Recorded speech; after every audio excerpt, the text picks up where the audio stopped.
A friend of mine was a very successful man. Was an in-law. Very, very wealthy. And one day we went to visit him. And I was preaching to him. Sir, give your life to Jesus Christ, because you can't tell when you are going to need it. When I finished talking, he said, in-law. I said, sir. He said, follow me. So I followed him. And he took me through his mansion. One section, huge freezers. Some goats roasted whole. Another one, lambs roasted whole. Another one, turkey roasted whole. And so on and so forth. After we go around, and he brought me back to the sitting room. He said, in-law. I said, sir. He said, you say you have Jesus. I said, yes, sir. He said, do you have all these things? I said, no, sir. He said, go and preach to the poor. I don't need Jesus. So I said, yes, sir. You don't argue with your in-law where I come from. Some months later, I was in Lagos.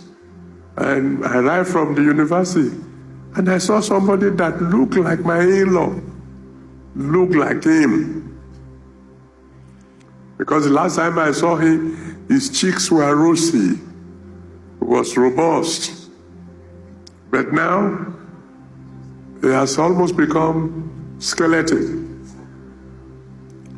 In-law, he says to me, what happened?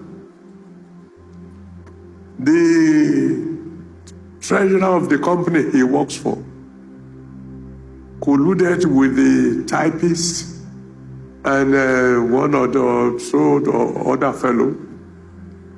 They got him to sign an approval for, I think, 10 million pounds in those days, British pounds.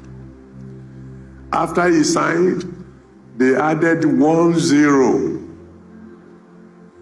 Because they've planned the whole thing, so the one who was going to do the typing did whatever needed to be done, and they took away the money from the company.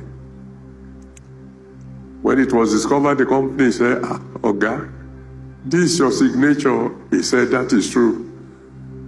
This is not what I signed for. Well, find those people. And those people, of course, as soon as they got the money, they fled. And he was now on his way to jail. I said, why are you here now telling me? He said, I want you to pray for me. I said, in whose name? He said, in the name of Jesus, of course. But you say you don't need him. He said, that was then. This is now. I convinced him, he gave his life to Jesus. I didn't even have to preach now. And we prayed. And miraculously, those who stole the money disagreed. And they were all arrested. You don't know when you are going to need Jesus. You don't know when you will have to, that the only way out for you will be that name.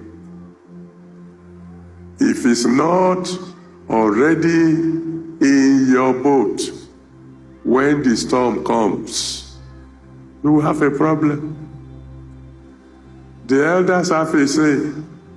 They said the cow that has no tail, it is God who will help that cow to chase away flies. What if that cow has no tail and yet has no God? There are many of us who we are like cows without tails.